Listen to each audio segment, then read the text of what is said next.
Hello everyone and welcome back to my channel. I hope you're all well. So in this video we are going to be reviewing Spider-Man Homecoming, and Marvel has finally done it. They've managed to finally get Spider-Man and Tom Holland and Peter Parker into the Marvel Cinematic Universe, which is just something that, you know, every comic book fan wanted, but just seemed like it was going to be an impossible feat to make because, you know, Sony controlled the rights to having Spider-Man in their cinematic universe, and, you know, they were just kind of doing their own thing. They didn't kind of want to have any partnership or anything to do with Marvel.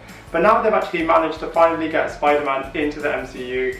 Absolutely awesome. His introduction in Captain America Civil War was just phenomenal. It was a great introduction to this new take of Spider-Man, and now he's finally got his own movie, and absolutely awesome. Tom Holland does a great job. This take on Spider-Man is a lot truer, and, you know, the fact that it's a younger take that's more focused on the high school stories, which in my opinion are the best storylines with Peter Parker and Spider-Man's character, just means that this movie is just awesome.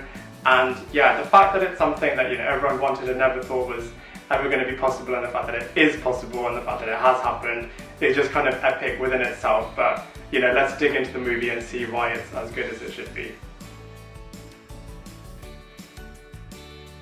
Thankfully, this movie isn't a Spider-Man origin story. You know, that's been done twice already on the big screen and numerous times in the animation.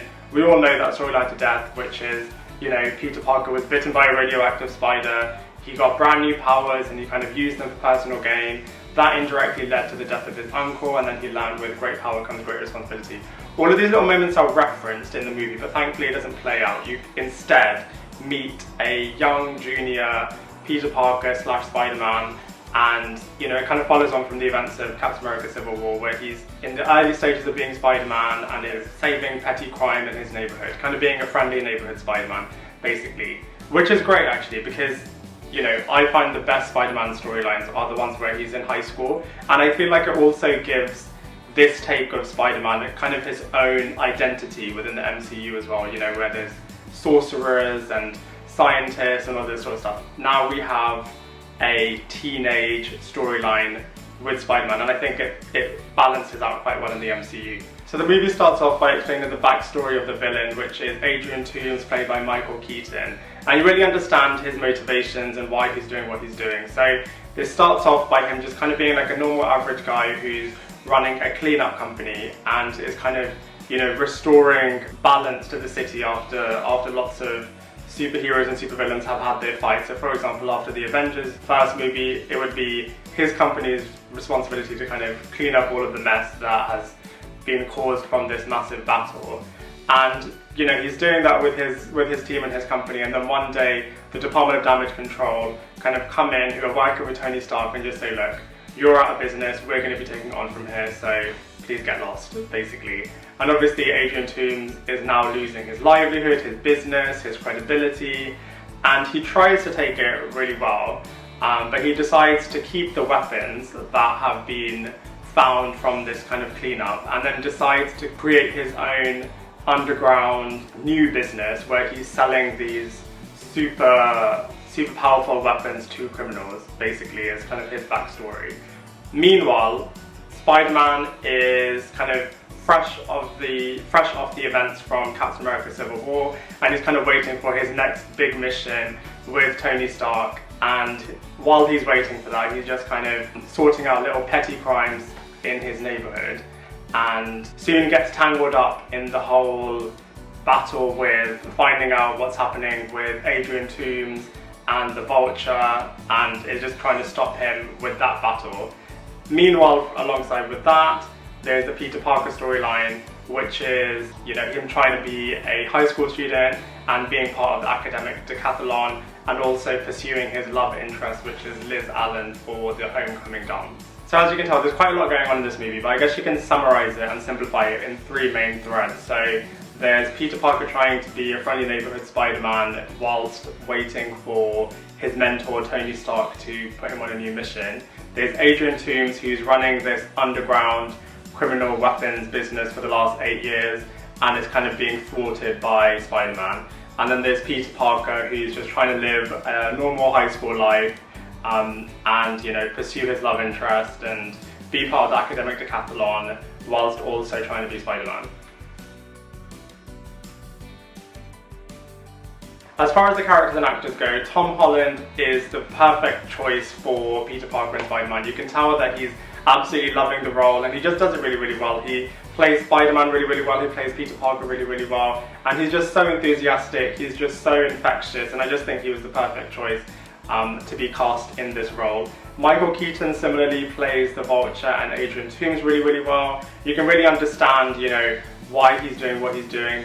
Michael Keaton brings a lot of depth to the role, and you can kind of really understand him on an emotional level and really understand, you know, the reason behind, you know, his choices. Robert Downey Jr. is back as Iron Man and kind of plays the mentor role, so he continues, you know, the relationship that he started with Tom Holland Spider-Man in Civil War, so that's kind of like a nice continuation. And you know, like I teased earlier, it's really nice the fact that, you know, Spider-Man is part of the MCU world now. So the fact that, you know, there's Iron Man and there's references to all of the different stuff that's happening with the Avengers, it just kind of it just brings like a new level to Spider-Man on the big screen.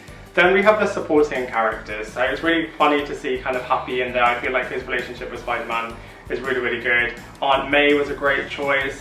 Zendaya was okay. I kind of wanted to see a bit more from her, but her character was just very flat, very monotone. There's a new best friend character for Peter, which is Ned. He's okay as well. He's like a similar geeky type character. It was a bit forgettable, just nothing that we've really seen in terms of a character like that before. Liz Allen was really good. I feel like they took a lot of inspiration from the Spectacular Spider-Man cartoon, and that's kind of, you know, where the supporting characters are good. But I was just really disappointed with what they did with Flash Thompson. I feel like, you know, the other incarnation of Flash Thompson in the Sam Raimi Spider-Man films and in the Amazing Spider-Man series as well, which was, you know, the way that Flash Thompson should be in the comics, which is like a really annoying jock type character. But they reduced Flash Thompson in this movie to kind of being like a nerdy hater, and I just feel like that was the complete wrong decision. That's not what Flash Thompson's character represents, and it's just not the way that they should have gone down with that character. It's also a shame not to kind of see the classic characters, such as, you know, Mary Jane Watson and Gwen Stacy and Harry Osborn. So hopefully we'll kind of see them later on, but because obviously this is very early on in Spider-Man and Peter Parker's kind of story, so hopefully we'll see those characters later on, but yeah, it was just a shame to not see more of the classic characters. As far as the visuals go, you know, you can tell that it's an MCU Marvel movie because it just looks very spectacular. So, you know, it's really, really cool, and you kind of see Spider-Man doing all of the things that you would want Spider-Man to do, which is, you know, web slinging and kind of shooting people with his webs and kind of just being the Spider-Man that we want to see on this big screen. And also, because the suit is given to him by Iron Man, it's got a lot of technologically advanced abilities as well. I won't spoil what happens with that, but you know, it's really cool to kind of see that new depth to the Spider-Man powers, so to speak, that we've not seen before. But yeah, you know, the camera angles, the visuals with all the different powers, the fact that we see Iron Man, the fight sequences, and just the intensity of the situations that Spider-Man, a teenager, is in, is really heightened and amped up through the visuals. So yeah, visually it's a very good looking movie.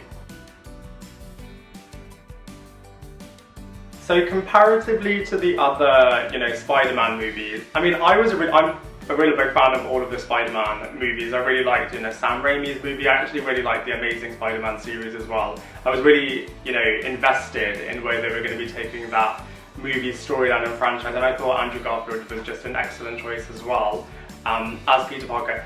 I feel like this movie is trying to be really different with those other movies because its take on the different characters is purposefully different, and it's obviously a shame because, you know, in the other 5 movies there have been more well-known villains such as, you know, Doc Ock and Green Goblin and Venom, etc. So I feel like this movie was purposefully trying to be different with its choice in villain. And you know, as great as Adrian Toomes and, you know, Michael Keaton the actor were in playing the Vulture, he is kind of one of the lesser known characters. So, you know, it's just a shame that, you know, the first take of a Marvel Spider-Man movie was a villain that isn't as popular as the other ones, but, you know, understandably so, because they wanted to try to be different. And I think, you know, comparatively to the other Spider-Man movies as well, the fact that this is part of the MCU just lends itself to kind of meaning that Spider-Man can interact with the other Avengers and the other kind of things that the MCU has kind of built up and established. So, you know, definitely pros and cons. I think, you know, comparatively they've tried to force it to be very different, and because of that it's lost some of the classic standard things that need to be in a Spider-Man movie. But really interesting to kind of see where this new take goes. Overall, I really enjoyed Spider-Man Homecoming. I'm so delighted and so happy that Spider-Man and Peter Parker are now finally part of the MCU. I hope it's a really long-lasting relationship. I hope it's not just a couple of movies and then he's back into the Sony universe, never heard of again in the MCU. So I hope that it's a long-standing relationship with Spider-Man in the MCU. I really enjoyed this movie. There were a couple of character choices that I wasn't so happy with, but you know, I feel like it was a great foundation movie in terms of setting up this new Spider-Man world, and I really look forward to seeing what's going to come from this relationship. Overall though, I would give Spider-Man Homecoming a 7 out of 10. I'd love to hear what you think, so please let me know in the comment section below. Otherwise I look forward to seeing you in my next video.